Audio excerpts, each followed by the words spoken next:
250 वाला किस तरफ है? मथक जाओ हम मत जाओ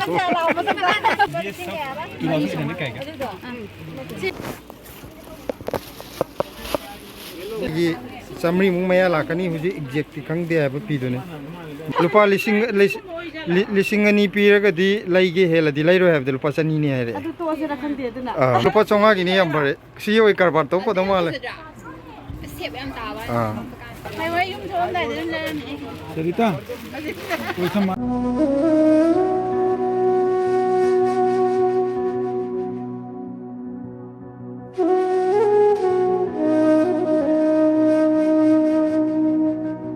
Project Sani Chowk Metro Station dagi thogle main road chide tarakadore gali akhu dide tholok pududa ado main road thokom ju ai amayam ulake ma sidai metro thokom gi sign lere sigi gali dagi ne bako thogle ja sikar sidagi auga sidai metro gi mafam de lere auga metro gi ason opposite side side ne ba kano tok duijina koina dukan gi satoi jina son gi opposite side chalaga sigi kano rom ji yet lom da haide ba sonjet lom da ni ko mayam satoi ja तो अखोइना metro दगी लंबी दगी थोलपुदना साइदने बको अदुगा सुम लागा सिदैदा Jindal jewellers हाइबा building के सिजिगे head opposite Laiba सिदा सोरोक्सिगी वांगो opposite सिदा लाइबा सि गली दने चंगी मते कितंग चंगागा मनुंग दम थारमन चुचुमना दम कितंग चंगबिरो गली मजा जिदा चंगबिरगा तु सिदैदा गिरिराज थाबदिगी तु गिरिराज हां तो सीधा ओई रोम दे कितने गाड़ी सीधे गिरिराज कुमार सुनील कुमार है जी सीधे स्टेयर जी दा काखला नहीं फर्स्ट फ्लोर जी दा 2800 के ले लो 2800 750 है ना एक बार दिखाई 250 वाला किस तरफ है? मथक जाओ हम मत जाओ ये भी 4800 थी दो सिर्फ ये डिजाइन है और दूसरे कलर में किलो लेंगे पश्मीना कलर कहाँ का है वो ये सब 2800 का है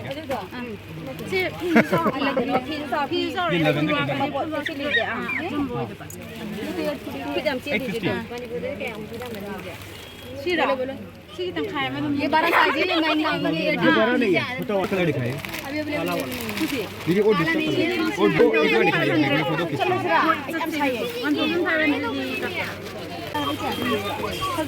सिना 2500 ने है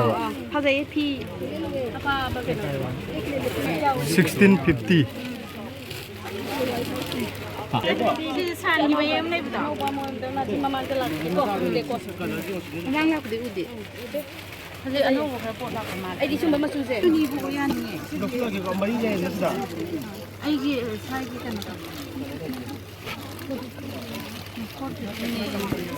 450 चलो असम से कॉटन ने कॉटन कनो तो बच्चा की सुगा इन ल नुंगाई नि हाय दी कइनो दसु यारे अखोई दरना दसु यानी नुंगाई नि यारे वो बसाली गए बा ये मये म खिदंग सोइसे साइड न ओरा मनीला सीडी कनो तो कॉटन से भी तेरी मिल रहे दीदी अखोई ना जुनी में लसु जाना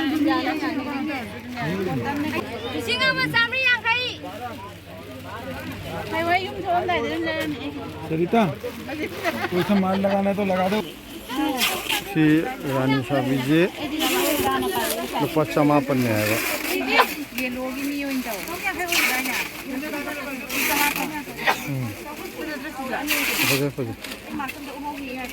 तो चप मन वीडियो मचू मचू सीधा तो को ले रहे सीधे मचू में ले रहे kilo 55 ngakani asang bade ju lai re agi design ka chana bada sigi machu ju lai re chandon machu oi kari oi to buje angang ma lai re anouba se mana moirang ki chanda ba hai adu do yeng gen hai ba adu loi gare lei ge tong ne lai pai ngak tang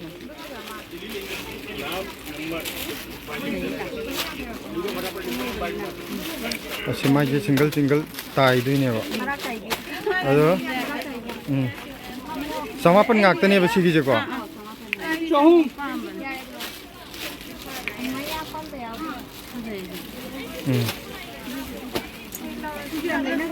ꯍꯧꯖꯤꯛ ꯆꯥꯛꯀꯧ ꯃꯌꯥꯒꯤ ꯃꯤꯁꯦ ꯍꯦꯛꯇ ꯑꯩꯈꯣꯏꯒꯤ ꯃꯤꯁꯦ ꯈꯨꯠꯆꯤꯟꯅꯕꯅꯤ ꯆꯥꯛꯀꯧ ꯃꯌꯥꯒꯤ ꯂꯩꯔꯤꯕ ꯐꯤꯔꯣꯟꯕꯨꯗꯤ ꯃꯤ ꯃꯁꯤꯡ ꯍꯦꯟꯅ ꯌꯥꯝꯕꯗꯧ ꯇꯧꯋꯦ ꯁꯤꯒꯤ ꯁꯤꯅ ꯑꯅꯧꯕ ꯃꯆꯨ ꯑꯃ ꯉꯁꯥꯏꯒꯤ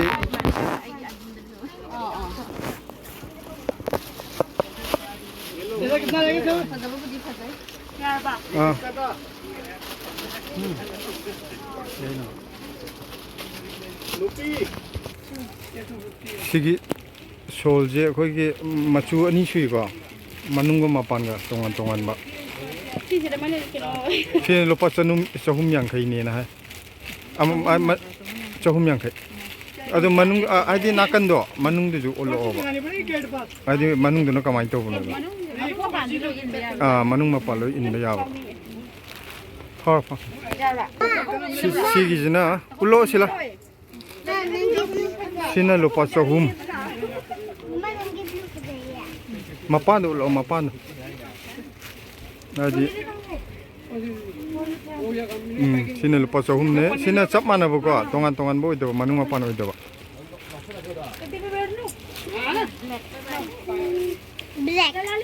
Sina sohum kamu tu lah. Sina mapan je mau untuk itu jangan pak. Sina sohum yang kai. Ani magloy ulo manung mapan ani subudo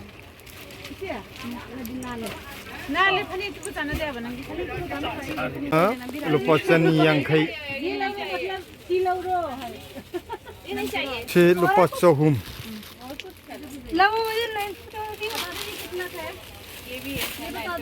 phajana ulo kido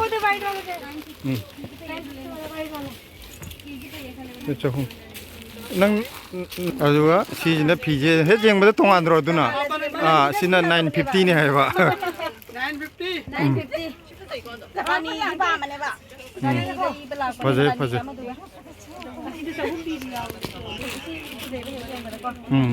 phide ju yam pa na yang boi no uye bo ko sigum ma jaw phidi yam yang e pai ba mon lo ga amagi masujidi akhoi yumda ga pangong pangda malaga ju aduga phijidi yamna smooth oye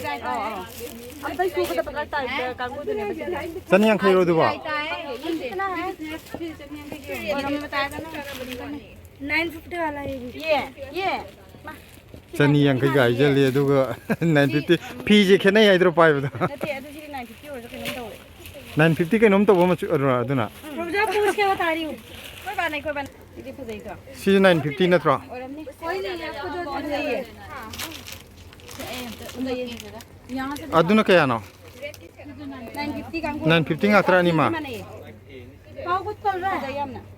si animak 950 ngakta ni ko amana khudai rang man bijine songi chapu me ko broda uyan me aduna uyan me simple ne chuncha ne ya khangba ga man ai khange khangba ai ti sari ni ya ima khona ti sari o 700 ये से फीजे फजे अममम ते यें कांदा फजनी 700 याम फजे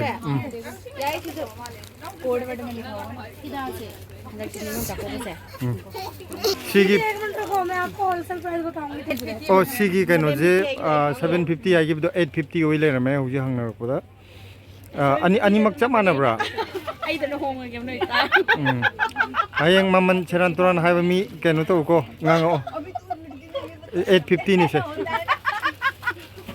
maman cheran toran hai mi ma so lo ra de ko jing thua le me am ji ko ai ying se देखा होगा कि लड़के से देखा कर दे दिला का ना हां दे आई नंग पाम दे मी ना पाम मी ले रम गनी के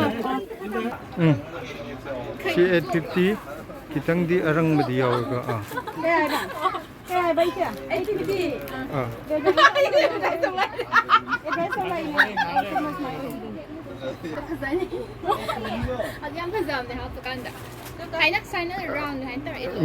ngak lom da kano to yasalak pudo maman jo 600 I can high. Oh, lupa chonga gini am bare. Si oi karbar to ko dama le. Step am ta ba. Ai ni in lu pazai ja lo ba. Nang nung thong jer sine sai de. Ni ai min je ni in ko ko thai ki na. Kanu adu si ma sa di pazan. Sina lupa chani yang khai gi hore hoje. Do sum don thu pa na hai hai ni. Sani yang khai ji hu ne. Kanu Si chani yang khai gi ngak te ni hoje ulai je. Adum phadi pa jo male ko.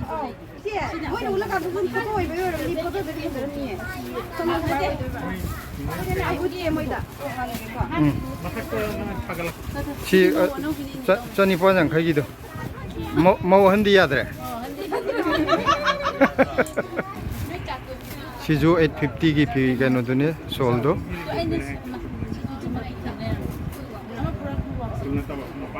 Chamane ye haidi 850 gi dudi adumai loi thille ba marak ki do.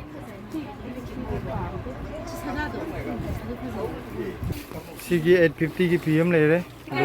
Sila di sidai da khar ngau re mai ba sum kanu yeng da diam phadi lei di lei roi ji. Haidi ma inbam lei te sidai da. Haidi cream da red ka to ba se phadi nangi kanu di sana ane ki ba. Manung di kanu ji print je khar nakshala ulake se. Azai. Eri me chinna thauri ne sina. Ai loi khangdo kitar. Ai na do eri me chinna thauba hai banga for la ga thauba ma khenai je. Khulon je. Eri me chin je si sina. Zigzag to to. Khudna lon bim nei dai thai na. Marak ka thilla lom ba je si eri me chin go. Tigi phi atang bam thing nei bu ko. Si karuna na ngaujare adu mana lupa lising ani pira ga di laige hela di lairo have the lupa sani ni hai re. Adu to asara khande duna. Khangre mo hong mandana. Mayam lupa sani gi ni si je. Lupa sani bi ga. Yeng bada di am phajana ui. Lupa sani mai nami. Lupa sani man di to. Yeng gira. Yeng gira. To ko kai ki yaw. Kali color le ba hai ko. Bhaiya adu ji name lo yaar. Be ye to price nahi ye to free. 400 का आसपास होगा. Sigi kanu je phija no bola kone hoji maman fix khangdei lupa samri gi maya doi da lakani hai. Shamtu gi ne. Winter gi wena diam phare. Ai phone ka. To mayam se matai di ulo. Si pam gi ne. Lupa samri adoi gi ne. 400 da ong lakani. Hojik lupa sani gi solji machu ai di karam machu lagi du ulpa hawra ge. Adu phajade. Ate kanu rong gi tunu phajai adu aku paduna phajai. Kono oi ni. Phi am sawe. Kanu adu phajade kom camera ra. Phajada bra. Phajai. Ai sidadi phajade. Nakshalo. Ai nang na situ yaw. Se phiju jo bol pa chani ju pi ba akoi gi Suppaga thaw ya ni dia. Che supaya ni dia. So baga na dune. finger lai chap yo pi lai ra hal e da di firam ne. Baga di khadati. Nang ong bi yin. Chani yang khai hai. Chani gi ngak tane. Sama oi ne yare kai no. Chao bo gi. Lupa chani gi phiji am chawman gre ye na dore me. Phiji khare mamando lai ra phadi na ko. Man ka tha di se. Khare tang ga na pan loi ye. Sim tap le. Lupa ya tap le de man. Dei yo la di samni ni se. Samni oi dai ne. Hoi se dei da go go gi maman le khan mai wan ha ne. Ni se. Ila ka na kwa. Ni khan moi na ba mi di sani ni kan khang moi. देखो ना Sila ka ba ka nom to re ma tu ya ne. Ai mon ji ta ni ko. Gi samri mung maya lakani huji exact khang de ba pi do ne. Machu merun nai do ra da. Merun namaga aduga black ka. Ai sim tang yeng de. Se di sim yeng. Yeng ai de ti ko ka ai na le ni ba. Si lai to khar sat tang de lo.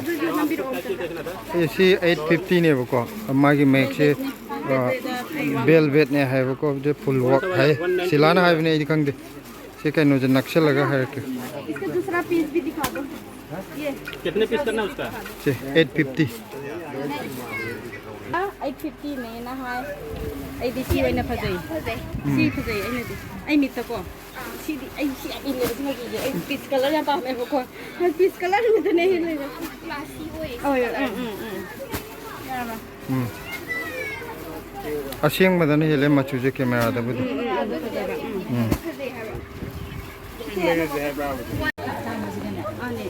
Sina lisingam chonga ga yangkai 1550 lisingam chonga yangkai Mani ngam ta ulo ingi mani di kan ta don bagi kan ta sipan mani na sipan di do kan odana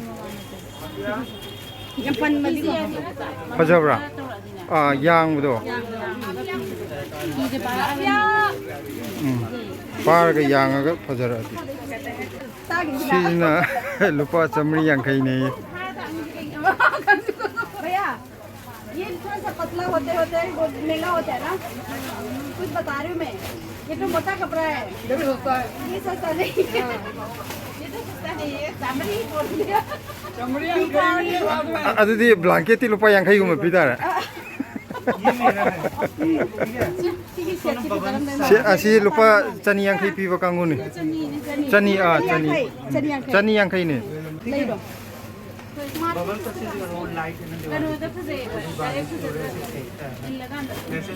lấy đồ cái nó ngày bây giờ giờ đi ai di cham yangkai ya ni điều này dễ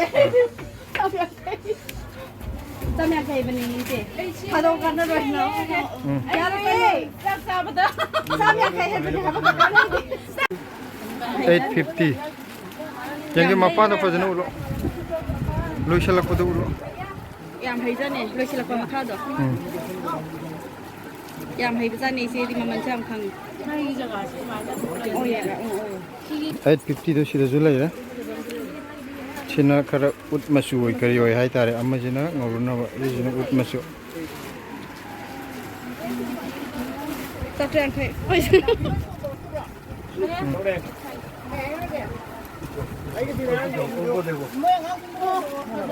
850 ni fajar đi lo đi đi sama ki blue zip ai di blue zip pam cái này lối fajar bani da dress fajar ये से तो mi masak fajar di loi fajar ne masak fajar di yate dress set खरीदने ने set डाल दे लối fajar की बने हर ये madam को चाहिए कि ये मैडम ने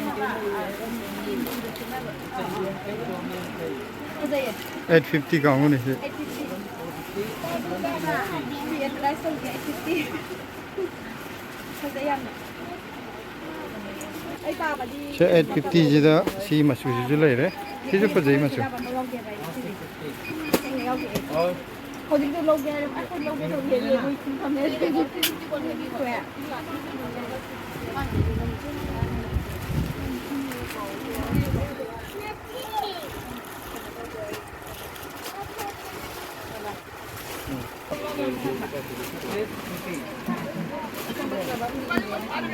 Nghe đây. fajar du fajar adu fajar Umur depan deh, Pak. Ai Timur na hai bên này được chưa? Còn tôi vẫn lấy tiền hay. Chứ ai đi ăn bạc? Mà chú đi mà bạc. Lâu rồi đi năm lấy đấy. Còn con tiền lô lấy lấy đấy. che sina lupa sohum yangkai Tem kau sabar ni. Antum. आने वाला video से